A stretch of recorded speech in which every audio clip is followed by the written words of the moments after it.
Hey everybody, this week we're in the Mercedes-Benz G550, otherwise known as the G-Wagon. This is not the super powerful G63 AMG, the one that you see in rapper videos everywhere, but this is the G550 still with a very powerful twin turbo V8. And 2024 is the last year that the G-Wagon will have the twin turbo V8 engine. This sucker spits out 416 horsepower, 450 pound-feet of torque, full-time, four-wheel drive. And it has 3 locking differentials. Every model has 3 locking differentials, which basically means it has the capability of pulling a tank out of the mud.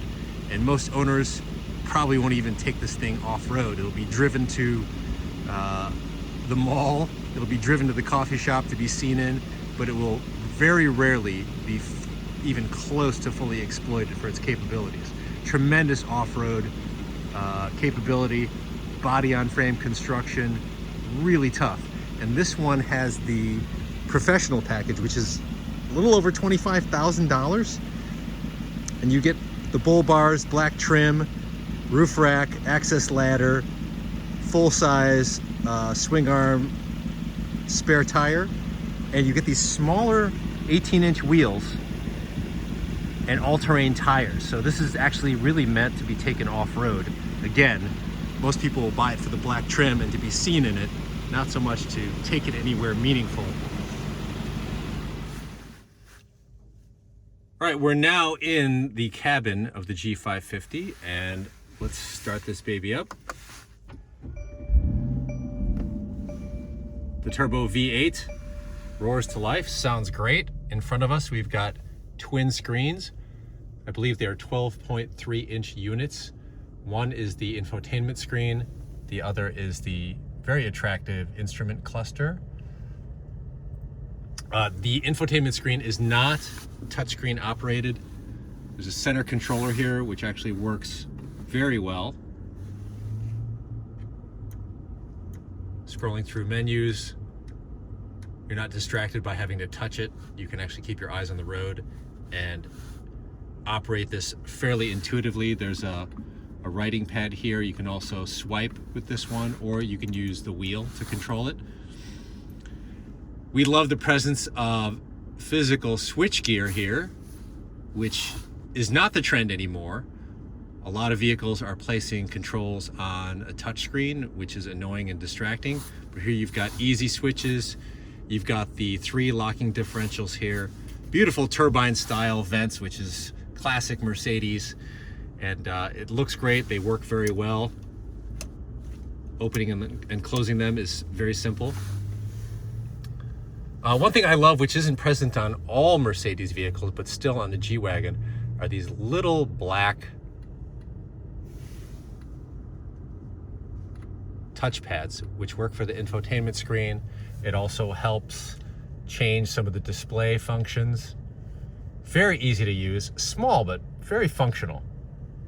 I wish more Mercedes would have this feature, as well as other vehicles.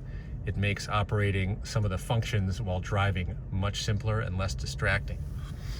As I said before, a lot of fancy diamond quilting, not just on the seats, but on the door panels, the back seats as well. I'd have to check the legroom. It's not especially roomy back there. If you've got tall occupants in the front and you've got tall passengers in the back, it can be a little tight, but there is plenty of headroom. The Alcantara headliner is very nice. I mean, you'd expect this for a vehicle that costs $144,000 base.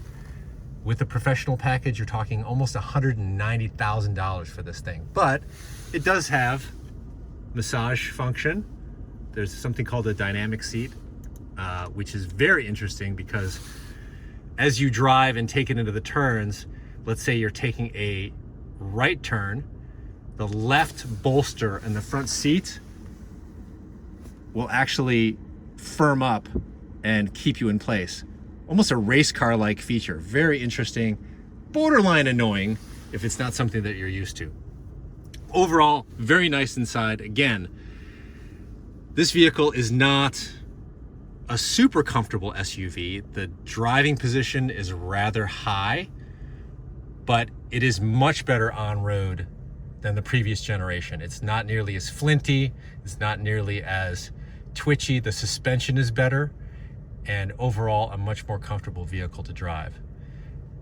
Unfortunately, this vehicle is probably never really going to be used to its full potential, as I mentioned before. It's tremendous off-road.